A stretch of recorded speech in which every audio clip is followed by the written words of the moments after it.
Everybody, it's Jason with Parallel Reality coming back with you here today with an article from Fandom Pulse. This is dated April 17th, and it's comic industry rattled as DC Comics posts disastrous sales with a 25% drop in 1 year and lowest numbers to bookstores since 2004. Now, if you follow the comic book industry at all, and comics are kind of like a certain passion of mine, and I've made a number of comic videos already, you'll see that you don't really hear about this in the comics media, because if you guys have a problem with journalists as it is, and you know that quote about like, you think you hate journalists but you don't hate them enough, well, in the comic industry they are substantially worse than your regular journalists. Like, these are basically not humans. And I say that somewhat facetiously. So you're never going to hear about it unless it's reported by someone like John Delarose here. And by the way, go follow his channel. He's a pretty good commentator and knows what he's talking about when it comes to the comics industry. But yeah, so I see something like this and I was just like, holy crap. So let's go dive right into it. In this classic picture from, Crisis on Infinite Earths number 7 from 1985 of Superman holding Supergirl's dead body. 40-year-old spoilers for you. This pretty much sums up that headline here of lowest sales number since 2004. So come on, mouse, let's scroll down here. It says the last several months have woken many up to the comic industry's problems.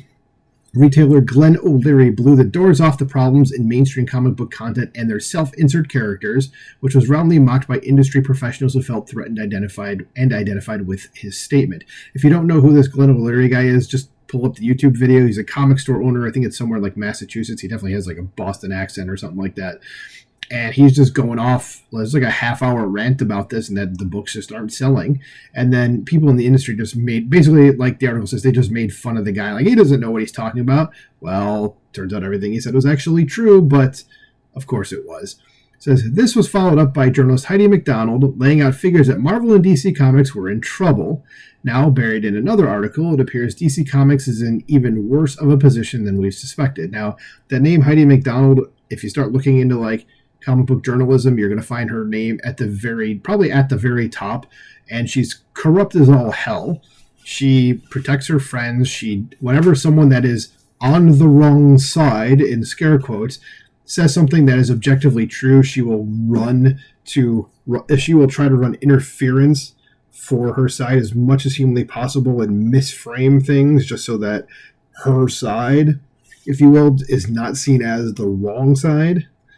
So I just thought you'd want to know who she is if you don't know who she is. The other name to watch out for is Rich Johnston. I don't remember if he comes up in this article or not, but he runs a website called Bleeding Cool. Heidi MacDonald runs Comics Beat. But Rich Johnston's another one that's just completely corrupt to the core. So those are like the two big comics journalist names, and take everything that the two of them say with the largest grain of salt humanly possible. That's basically all I can say about them. So it says the last several months. Oh, we did that. I'm repeating myself. So down here, second paragraph says the writing's been on the wall for some time. Comic book retailers are closing shops regularly. Marvel and DC Comics made moves to not even report their sales any longer. All while the gatekeepers of the comic industry kept posting that there was nothing wrong and that sales were fine. Yeah.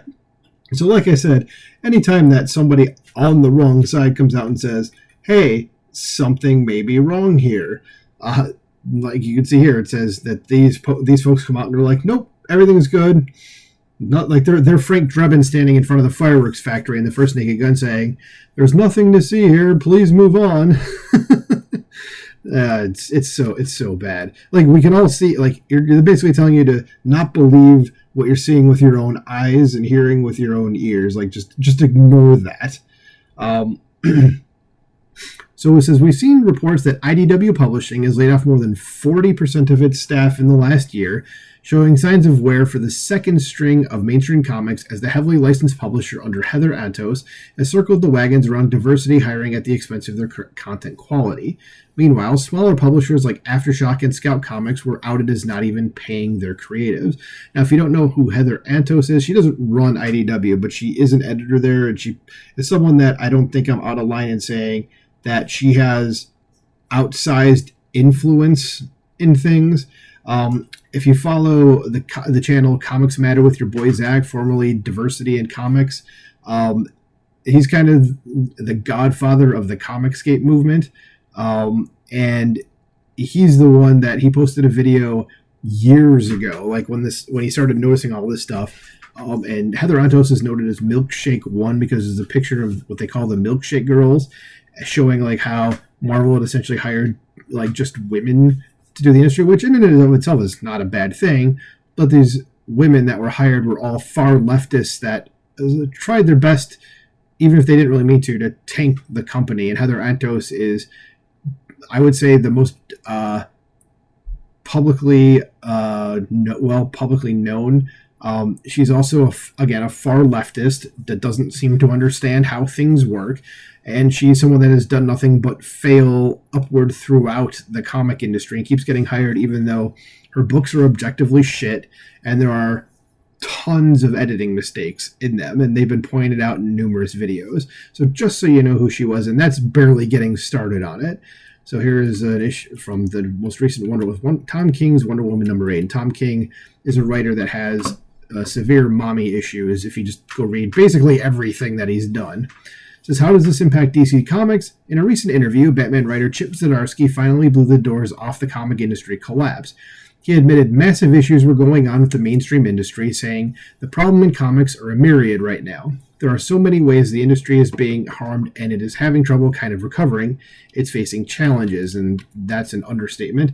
And I don't know, maybe if you hired people that were actually like capable of doing the job, maybe you wouldn't have this problem, but that's just me. It says, while he didn't elaborate as to sales, after talking with several retailers, reading between the lines of Heidi McDonald's shill coverage, one finds that sales have been on a steady decline since the pandemic, as comic readers have mostly gotten out of the habit of reading these books from Marvel and DC Comics after so many of their beloved characters had been changed to be unrecognizable to their classic forms, much of which has been pushing LGBTQ propaganda.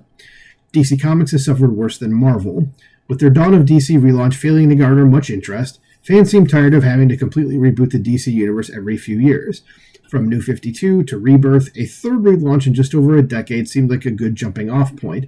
I remember when the New 52 started, it was I think right after I started reading stopped reading monthly comics, but I still have a bunch of trade paperbacks from that, especially because Jeff Johns was still working on Green Lantern. I'm pretty sure that was the New 52. I'm looking at my shelves right now because I have some of the books there and I can't make it out to be sure, but I think that's what it was. But I don't think I read anything in Rebirth, and I certainly haven't read anything recent. But it says, once DC Comics made changes to Superman, Robin, Hawkgirl, Green Lantern, and more to add homosexual virtue signaling, few wanted to continue with the lines, and I think most of those books were canceled to some effect. I could be totally wrong about this, or at least if they weren't canceled, they were given severely negative reviews, and I don't think it was because of the gay stuff. It was because they were just fundamentally changing these characters at their core. Like, for example, Robin was suddenly into dudes. Never had been before in the 30 years the character had existed, but all of a sudden, he was suddenly into dudes. And it was like, there was no storyline explanation for it other than just he is now. Like, that was it. Okay. It says, it's been a running joke in the industry that Batman is the only thing DC Comics can sell anymore. Sales figures have been confirmed to be in a state of decline, again in a Comics Beat expose on the industry. Brian Hibbs released an annual report from Bookscan highlighting sales in the industry to regular bookstores. And while we still don't have the accurate numbers for comic shops, this gives a bellwether as to where the industry is going. And if you don't know who Brian Hibbs is, he's actually a comic book store owner out in California. In fact, if you're familiar with the Nerdrotic channel that Gary Beekler runs, Brian Hibbs was the guy who bought Gary's store from him. And he has, I think he owns a bunch of stores from what Gary said out in California. Like, Gary could definitely talk to you about Brian Hibbs. And he's not a fan of the guy, but he's a very respected voice in the industry. So, like, he's kind of one of those guys that if he says something, you probably should listen, even though you may not necessarily agree with him, like, politically, but he knows what he's talking about from, at least that's what I'm gathering from what other people have said. It says, in this expose, Hibbs writes that Marvel and DC Comics represent less than 10% of comic book sales, a shockingly low number for what many call the big two. And correct me if I'm wrong for people that know about the industry, wasn't this like, I mean, even 20 years ago, maybe even 10 or 15 years ago, as recently as that, like, weren't those two, like, 75% of the industry or some massive number. Like 10%, really? I mean, that's horrifically bad. Yeah, I mean, and I'm thinking right now, because I know what the comics folks like to do is throw in manga into this, which manga is a completely different beast and shouldn't be counted in here. But I feel like if manga was thrown in, then I can understand that 10% number. But if it's not a part of this, then what the hell is the other 90%? Like, there aren't that many other major companies putting out the number of titles that Marvel and DC are. So what is that other 90%? It says, however, it gets worse for DC Comics. As he writes, he being Brian Hibbs, says DC had a pretty bad year with their lowest sales since 2004, down 25% from 2022 in the bookstore market, even with their highest ever number of titles in the total list. In 2023, they had only 14 titles in the top 750, and in 2013, 10 years ago, they had 130. Wow, so that decreased by, I mean, again, I don't know what that decrease. That's a massive decrease. Went from, in just a decade, from 130 titles in the top 750 to 14. Not 114, 14. 1, 2, 3, 4, 5, 6, 7, 8, 9, 10, 11, 12, 13, 14. There's a huge and troubling drop, and that's an understatement. It's like the understatement of understatements. But maybe laying off nearly your entire sales and marketing team is not a great strategy for growth. I did not know that they did that. I know there were firings there. And Ethan Van Sciver has talked about those and like the people that were let go,